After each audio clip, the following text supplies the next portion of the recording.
You were in the middle of the stage tonight. It seemed like at times it was 2-on-1, that your head was on a swivel with Rubio and Cruz coming at you. Well, they were coming. I mean, they're doing very badly in the polls. The new Bloomberg poll just came out before the debate where they're way down, I mean, really down. And so they're politicians that want to get elected, but they are doing badly. And I think CNN did a very good job, but I think they had a lot of focus on the three in the middle, and maybe that's the way it should have been. I don't know. But I was very happy. I thought it was great. I thought it was exciting, and I thought it was great. What did you think of that dynamic of having to take both of them on? Did you feel that? Fine. I've dealt with the toughest people in the world over my lifetime, and I've dealt with much tougher. I think that it was fine. I really enjoyed it. I mean, I enjoyed the debating process. What do you think that brought out for the voters tonight, to your advantage? Well, I think they see that I'm a guy that can handle people. I mean, I've never done this before. I create jobs. I've created great companies, and a really great company. And I think it shows what you're made of. I think it's really a good test. But I enjoy the process. I've actually enjoyed every single debate. During that debate, as it was going on, Marco Rubio started on his website selling watches as a pretend gimmick to say that they were watches that would have been yours or you would have been selling, but they're just donations for him. It was a quick response during the actual debate. What do you make of the move? The problem with Marco, he's a joke artist. He chokes, and he did it in front of Chris Christie. I've never seen anything like that. I was standing right next to him. I look over, I say, "Are you okay?" I mean, it looked like he just came out of a swimming pool. He was soaking wet. And he kept repeating himself. He tried to use that on you tonight. No, but I didn't do any repeating. I mean, I just say what's needed. I didn't do that. But he really, we can't have a choke artist. One thing I've learned from sports, I was actually a very good athlete. When you're a choker, you're always a choker. We can't have that. We can't take any chances in this country. How long, now that you're starting to get the votes in and you're at the top, do you think that people should start thinking about leaving this race? I think so, but, it's not for me to say. I would say that a few of them maybe should. And, Marco, I'm 20 points up on him in Florida, right? And with Cruz, I'm even. It seems the last polls I'm even in Texas and winning every other state.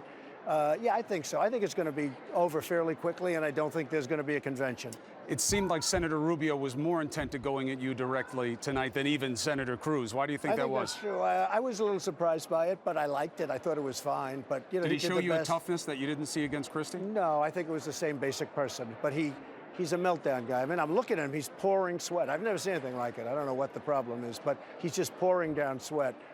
We have to have somebody that doesn't sweat. I mean, we need somebody that when they walk into Putin's office or Putin walks into our office or the Chinese come to deal with us, that we know what we're doing. We need somebody that doesn't have whatever that is that he's got. Now, online, there was an interesting observation. I want to see if you share it, which is that sometimes you like to use tough language about people, certainly in tweets, as we know. But tonight they said you weren't doing it, that you were doubling down on your positions and trying to argue on a policy level more than a personal level. Was that intentional? So. And I think it was intentional because I'm leading by so much. Honestly, it got me here. That attitude got me here. But now it's time, and I'm very focused on policy. Look, I'm somebody that went to the best college, and I got very good marks. Policy's very easy. But when I started off with we had a total of 17 people. We're now down to 5. That got me there, but now I think I have a little bit of a different attitude. Do you think that the race is over for the nomination? No, I never say it's over. It's not over till it's over, as our friend would say, right, Yogi? But I think we're doing really well. I love that Bloomberg poll. It did many of the southern states, and we're just leading by tremendous numbers. Do you think when you're standing on that stage tonight, specifically, as you said, it was a focus, somewhat of a three-man dynamic tonight? I thought it was very unfair, I must tell you, to Ben Carson and to the governor. I thought it was really pretty unfair because they weren't asked very many questions. And, they are the final 5. And I actually thought Ben in particular was treated unfairly. I don't think he was asked enough questions. It wasn't right.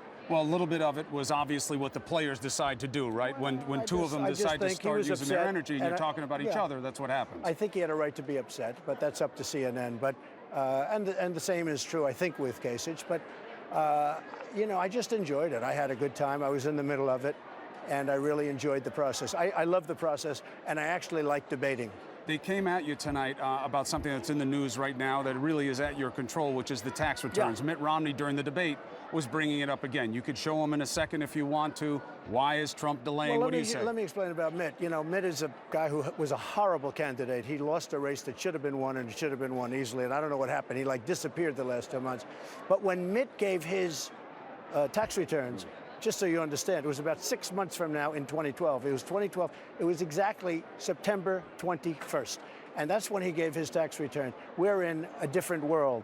So, you know, Mitt is just trying to remain relevant. Nobody's talking to him much anymore. He got some publicity today. But the one problem I have is that I'm always audited by the IRS, which I think is very unfair. I don't know, maybe because of religion, maybe because of something else, maybe because I'm doing this, although this is just recently. What do you mean religion? Well, maybe because of the fact that I'm a strong Christian and I feel strongly about it, and maybe there's a bias. You think maybe you get audited for being a strong Christian? You see what's happened. I mean, you have many religious groups that are complaining about that. They've been complaining about it for a long time. So but release the ones that aren't audited. Just seems like an easy answer for you. No, I can't do that. I can't do that. We have to put it together in a very unified way. They all relate to each other. I don't know if you saw the picture I have, where I have almost 1,000 pages. Big stack of paper. The ones from previous relate to the ones later, and it doesn't make sense unless they're all related. You know what you would do with this issue if somebody else had it? You'd say, what are you talking about? The tax returns, just put it out. He doesn't want to put them out. Nobody that's under a regular audit, I mean, it's just a regular audit. I do almost every year. I think for 12 years, 10 years, 12 years, I get audited. Nobody would ever put out their returns that's under an audit. It's very unfair that I'm audited all the time. And by the way, I always pass the audit. I've always passed the audit. Why wouldn't you put them out because you're under audit, just so people understand? Of course you don't put it out. You're in the midst of negotiating and talking to the IRS. You never put it out. You would never do that. Your lawyers would never allow you to do that. It's a very simple audit. I think it perhaps will go fast and perhaps it won't. And when it's complete, you got them. I love it. But I think until that audit is done, certainly you wouldn't do that. Do you think that people tonight got a chance to see the best that those two senators could bring to you and your ability to handle it? Is that, you think, the headline? I mean, I don't know if they were good, bad, or indifferent. I didn't think they were very effective. But again, that's me talking. I think I handled it very well. I knew it was going to happen. I mean, here I am standing in the middle. I knew it was going to happen. I just enjoyed it. I thought it was a great debate. Did you anticipate both of them coming at you that way? Yes, I did. I really anticipated it. I was prepared for it. I thought it would happen. They're desperate. I mean, what are they going to do? They're losing by massive amounts. Rubio hasn't won anything. Ted won Iowa, and that's under suspicion because of what he did to Ben Carson. So, you know, I mean, and he's lost very badly since then. I mean, I am leading with evangelicals. I'm leading with men, with women. I'm leading with everything.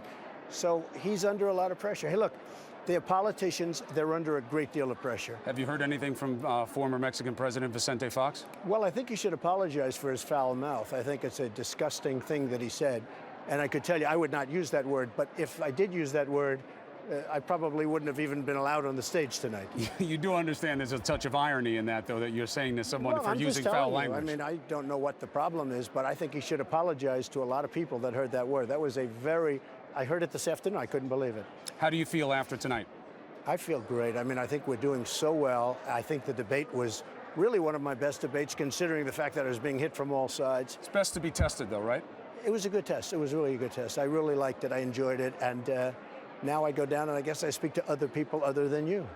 Thank you very much. Thank you, Chris. Take care of yourself. Good luck, Mr. Trump. Thank you.